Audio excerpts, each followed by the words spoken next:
wasn't invited to my sister's wedding. In Malibu, the same wedding I helped pay for. She told me by email, if your kids want to be a part of it, they can watch. Through the Google Earth window, LOL. So I just said, sure, enjoy your big day. The next morning, she wouldn't stop calling me, but me, I was way too busy to pick up. My name is Ethan. I'm 37, a dad of 2, Noah, 9, and Lily, 6, the oldest child, the ride giver, the can you look at my Wi-Fi guy. I manage a warehouse, label everything, and carry a tiny notebook that makes my friends laugh until they need a phone charger, and I pull one from page 3. I don't drink much. E over tip waiters. I answer the phone on the second ring. Unless it's family drama, then I text in a meeting and go fold laundry. My sister, Paige, is 29 and sparkles by default. In our family, she's the vision, the moment, the girl who turns heads even at the DMV. Our mom says it. Like a weather report she can't control. Paige works in events, which, to be clear, has meant everything from flower walls to getting comp tickets to taking selfies with the person who actually got the comp tickets. She knows how to talk rooms into handing her things. I know how to stack boxes until the room works. We grew up in Bakersfield. The joke was, I got the sensible gene and she got the sunshine. Dad left when I was 12 and Paige was 4. I started being useful early. I packed lunches, fixed leaky sinks with YouTube and a prayer, and stepped into any silence Mom couldn't. Fee. I learned that being dependable gets you, thank you, and also gets you asked again. Now I live in a rental, half a block from a park. I've got a secondhand grill, a jar of lost screws, and a calendar on the fridge that runs our life like a gentle tyrant. On Sundays, I make waffles. On Mondays, I do budgets. On Tuesdays, I ask my kids about spelling lists and who told who what at recess. It's not glamorous, but when my kids sleep heavy, I feel like I won. 2 months ago, Paige called and said, I'm getting married. We're doing Malibu.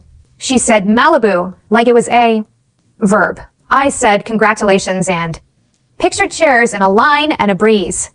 That made everyone pretend it wasn't cold. She said it would be intimate. She said the venue was iconic. She said, I need her help.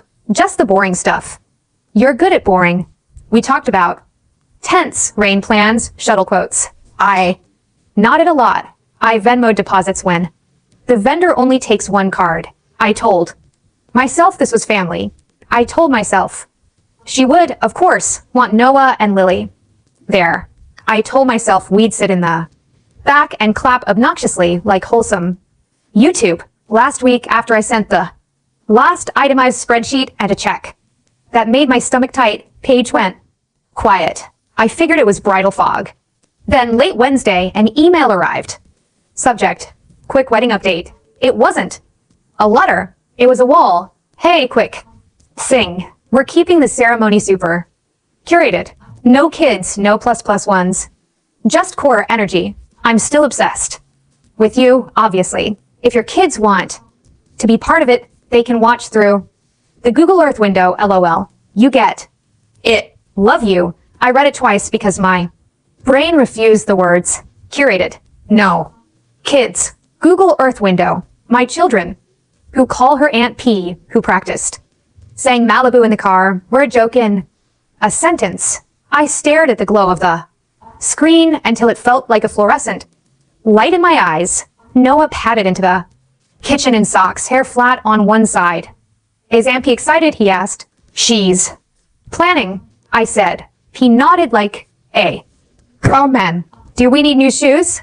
I smiled with teeth and washed a cup that wasn't dirty. I didn't answer her email yet. I put the phone face down and made grilled cheese. At bedtime, Lily asked if flower girls get to keep the petals. I said, always. I tucked her in and stared at the ceiling. The house hummed. The word curated walked around my skull like it paid rent. At midnight, I wrote back 10 words. Sure, enjoy your big day. We'll celebrate from here. I had Sent. I turned off the kitchen light. I listened to the click. And in the morning, my phone lit up like a slot machine. There's a backstory, and it isn't subtle. It's receipts and birthdays, and he'll understand. I was trained for this role early. When Dad left, Mom said, "We're a team." What she meant was I would patch holes and Paige would be protected from drafts. As a teenager, I learned to be useful so hard. It became my personality. I drove Paige to theater practice, hair appointments, friend house drop-offs that were 30 minutes in the wrong direction. When the windshield cracked, I told Mom, "Don't worry," and put it on a card with a limit I shouldn't have had. When Paige got a MacBook for school, the family group chat through confetti emoticons. When I got a used toolbox, nobody asked for a picture. Do I resent it? I'm trying to be honest, not resent. Recognize. It was unequal on purpose. Wrapped in she's still figuring it out. There are 100 small humiliations you learn to swallow like vitamins. At my college graduation, Mom took photos of Paige with the chairs because it's artsy and forgot I was still in my gown. At Christmas, my kids got socks with snowmen and Paige got a weekend in. To loan, different categories, Mom said. Cheerfully when I brought it up, I was told I was bitter. You have the kids, Mom would say, as if children are a trophy instead of two human beings who need bedtime stories and orthodontists. Money is the bone in the throat. I earn. Okay, I budget like my life depends on it. I can tell you what a gallon of milk costs at 3 stores, but life has been a relay of one-time emergencies. Last year, the warehouse cut hours and my breaks went same week. Paige called, crying about a security deposit that got complicated.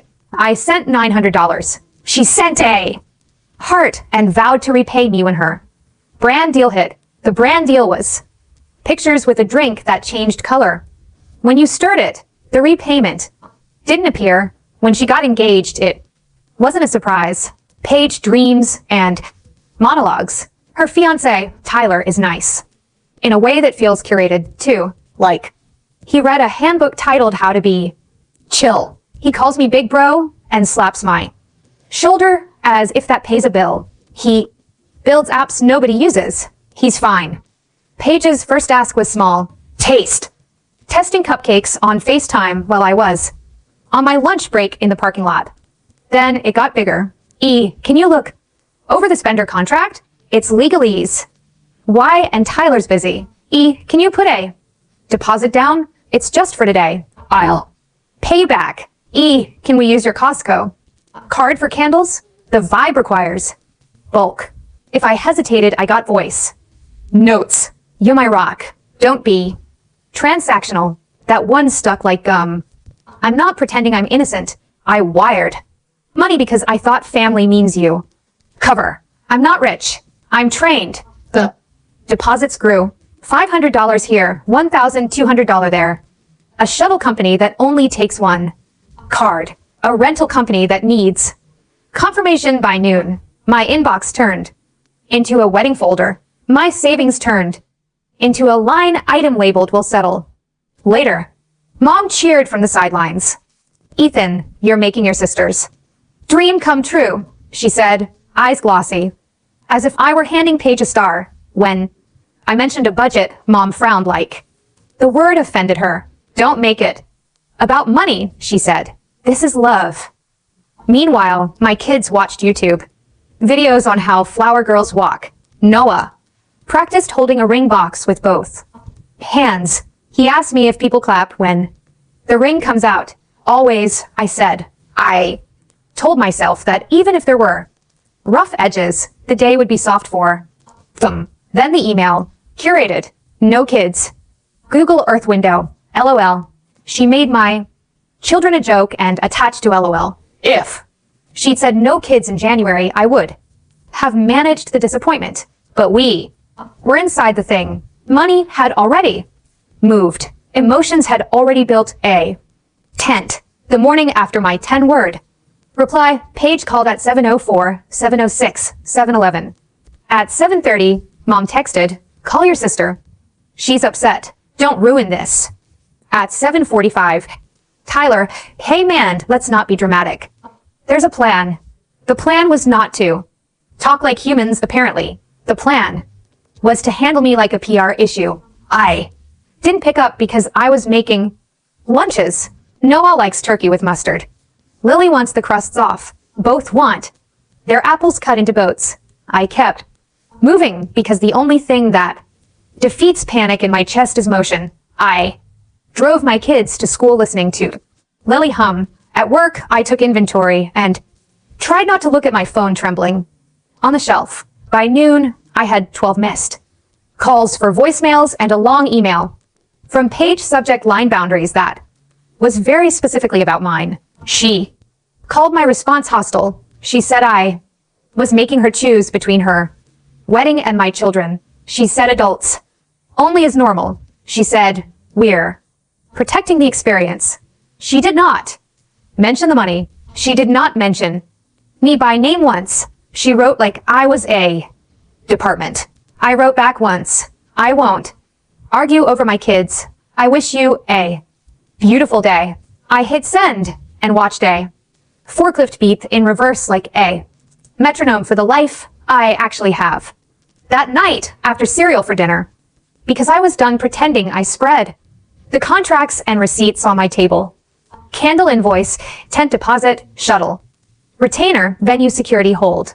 I knew what number I was in for. I knew I could eat it and call it a lesson. I also knew what the voice in my chest had started to say. Stop financing the version of you that only exists when they need a card. I slept badly and woke up with the decision already in my throat. The breaking point happened in a strip of fluorescent lit office space off the highway because nothing dramatic ever happens where your brain pictures it. It was the venue manager's office. I was there because Paige had CC'd me on a chain where the venue asked for final payment to be charged to the card on file, a card with my name on it. I drove over on my lunch break with a manila folder and a heart that wouldn't sit still. The manager, a woman named Tessa, with competent eyebrows, shook my hand. You're Ethan, she said, half statement, half sigh. We have a situation. I won't be authorizing new charges, I said immediately. I'm not canceling anything. I'm not sabotaging anything. I'm telling you my card is not a blank check. She nodded like she'd seen this movie. Copy. We just need the replacement payment today or late fees. Kick in tomorrow. I stared at the contract. My name, my card, my sister's. Dream written in fonts that looked classy. I thought about Paige's email. I thought about Noah asking if he needed new shoes. I thought about Lily asking if flower girls keep the petals. Can you put a hold until COB? I asked. I'll ping the couple. They can call you. We can hold until 5 o'clock, Tessa said. But if they don't pay, we start dismantling its policy. I texted Paige and Tyler a single line. Venue needs payment by 5 o'clock. My card is no longer available. Paige called in 2 minutes. I stepped into the hallway. What are you doing? She demanded. You wouldn't. Not you. I'm not canceling your wedding, I said. I'm ending my side of the financing. Those are different. You promised. I promised to help, I said. I didn't promise to be your bank while you make my kids a punchline. She went quiet in that way, where you can't hear the smile straighten. This is rotten, she said finally. You're punishing me. This isn't about revenge, I said, keeping my voice level. This is about closure. I'm done paying to be treated like an intern. You're being dramatic, she said, the old family word for you're saying what we don't want to hear. I'm being clear. Tyler got on the line. Bro, he said, let's keep the vibes chill. You know how these things go. I do, I said. They go with adults making decisions. One of mine is no more charges. Tyler sighed like a podcast host. Okay, we got it. We'll pay. Just don't do any more surprises. I'm not surprising you, I said. I'm just not volunteering to be surprised. I hung up. I went back in. Tessa raised an eyebrow. I shook my head. They'll call, I said. At 4:51 my phone buzzed. A screenshot payment received. A second later, a text from Paige. Happy? That was humiliating. A minute after that, also you're still invited to the after party, but like, no.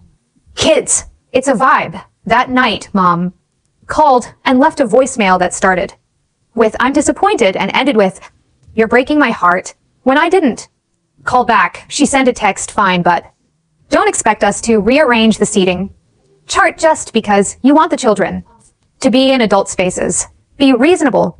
The mental gymnastics of being asked to feel guilty for wanting my kids at a wedding I helped fund tried to climb into my head. I shut the door. 2 days later, Saturday, I took Noah to soccer game at 8 a.m. Lily made a sign that said, "Go Noah," with 2 hearts that leaned like they were tired. In between warm-ups and juice boxes, my phone buzzed nonstop. Paige, Mom, a number saved as Paige's planner. I didn't answer. I was too busy being the thing I am on purpose. On Sunday, because it's my favorite way to be stubborn, I did chores with extravagant peace. I vacuumed. I roasted vegetables that my kids would ignore. I fixed the loose cabinage. I wrote a new budget without a wedding column. I blocked new numbers that appeared like dandelions. In the afternoon, Mom showed up, unannounced. I didn't let her in. We talked through the screen door like we were 2 neighbors, which is honestly closer to the truth lately. Ethan, don't do this to your sister, she said, clutching her purse like it kept the plot together. I did something for my kids, I said. I said no to being a wallet with feelings. She's under stress, Mom said. Brides say things. You know she didn't mean it. She wrote it. I said, that's a level of meaning. Mom sighed and tried a different angle where family doesn't invoice me for compliance. I said, not anymore. She'll invite them to the photo hour. Mom offered like a coupon from a junk drawer. They can take a picture by the wall. No, I said, either they're welcome or they're not. We have our own photo wall. It's my fridge. Mom looked like I'd spoken Martian. So you're not coming, she asked. I set my answer. This is childish. This is boundary, I said. And the word came out clean. It's new for me. I get it. She left with a parting shot that was supposed to hurt. I hope you can live with yourself. I watched Noah teach Lily how to tie her shoe on the doormat. I can, I said to the room. On Monday morning, Paige called at 7:02, 7:04, 7:07. I silenced the phone and poured milk. At 7:20, email arrived with the subject line in all caps, final notice. It read like a legal threat, except it was about my attitude. The last line, if you're going to act like this, don't bother coming. I looked up from the screen at my kids eating cereal and said, great news. We've got a free Saturday.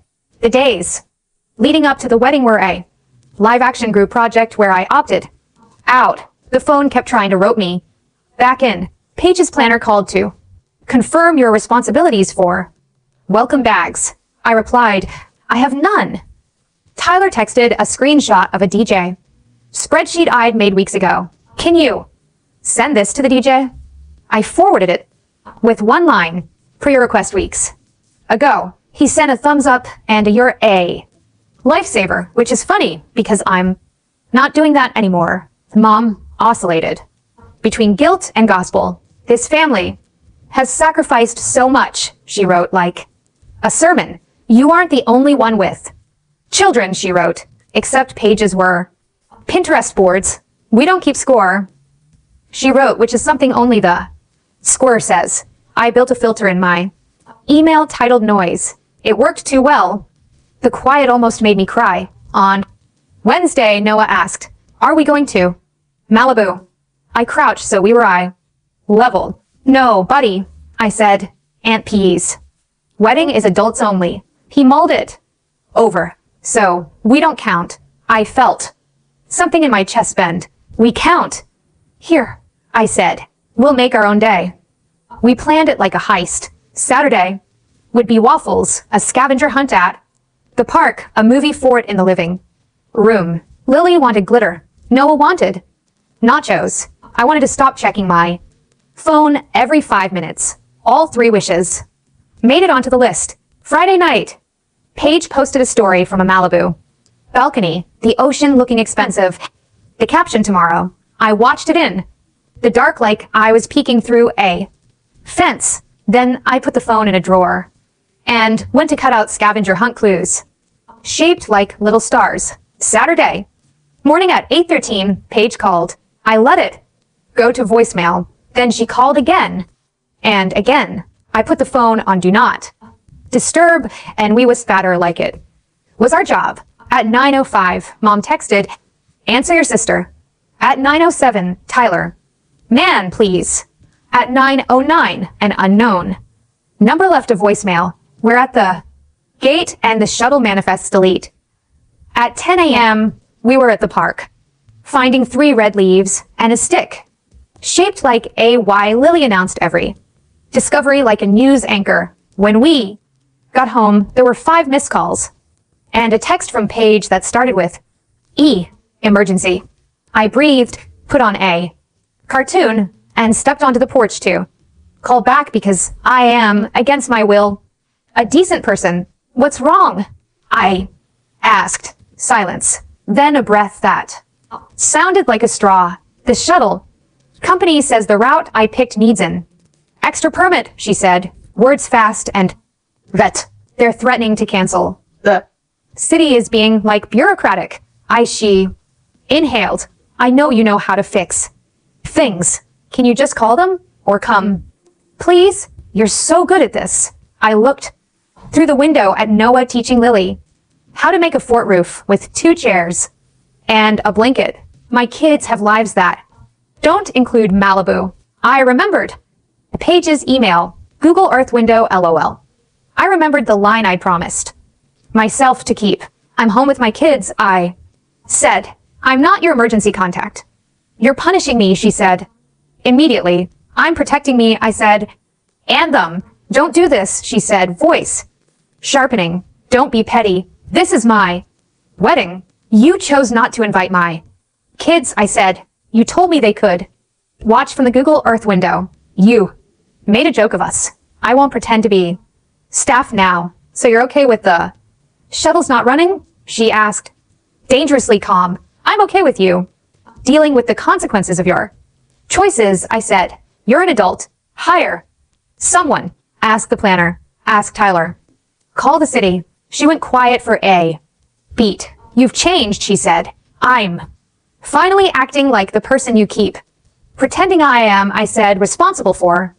Me. You'll regret this. Maybe, I said, because I can tell the truth and still not bend. I hung up. The phone buzzed again, but the fort needed a roof and Noah needed tape and Lily needed someone to tell her that the glitter glue would, in fact, dry. We built a castle. We ate nachos for lunch. We laughed at a joke about a potato that wouldn't sit still. At 3 p.m., a picture arrived in the family chat. Paige in a dress made of light, Tyler beside her, the ocean, clapping, the caption, we did it. Comments were hearts and praise hands. And perfect day. I typed nothing. I felt sad, of course I did. Then I looked at my kids asleep under the fort with cartoon voices murmuring and thought, we did it too. Sunday morning, Mom called. I answered because you can't dodge forever. It was beautiful, she said in a voice like a tour guide. Everything worked out, even the shuttles. I said, good, she said, but people asked where you were. It was embarrassing. I said, you told them the truth? She said, of course not. I said, you had the kids. That is the truth, I said, just not the shame you wanted it to be. Mom sighed. Paige is hurt. So am I said. She Didn't mean the Google thing, Mom said. She's young. She jokes. She wrote it, I said again. That's meaning. Mom tried. One last alley. Let's all get brunch and reset. I pictured a table where I apologized to be re-invited to a photo. Hour my children aren't allowed to. Attends. No brunch, I said. Not until there's an apology to them. To them? She repeated like I'd said to the doc. Yes. I said to Noah and Lily. They were told. They don't count. Fix that or stop asking me to carry this. Mom didn't answer. The pause stretched until it snapped. We'll see, she said, which in our family means we won't. In the quiet that followed, I did something I should have done years ago. I made a new family group chat. Us three. Me, Noah, and Lily. I dropped a photo of the fort. Noah sent a string of taco emojis. Lily sent a sticker of a cat winking. I felt my chest unclench in a very specific way, like a seatbelt releasing. On Monday, Paige finally texted 2 sentences that weren't a PR draft. I'm sorry I said that about the kids. It was cruel. Then, a beat later, I still wanted you there. I wrote back, I wanted us there. Then I put the phone down and let the message be a pebble in a stream that kept moving. Closure looks like small, boring decisions you keep. I told Paige I'm not a bank. I stopped. I told Mom no more ambush brunches. I stopped showing up to be scolded over coffee. I told Tyler to ask his planner, not his big bro. He did. I kept the sentence that matters in my pocket. This isn't about revenge. This is about closure. Boundaries are not punishment. They're instructions to everyone else and to me. I'm not rich. No, I didn't get my deposits back. I ate most of it and called it tuition.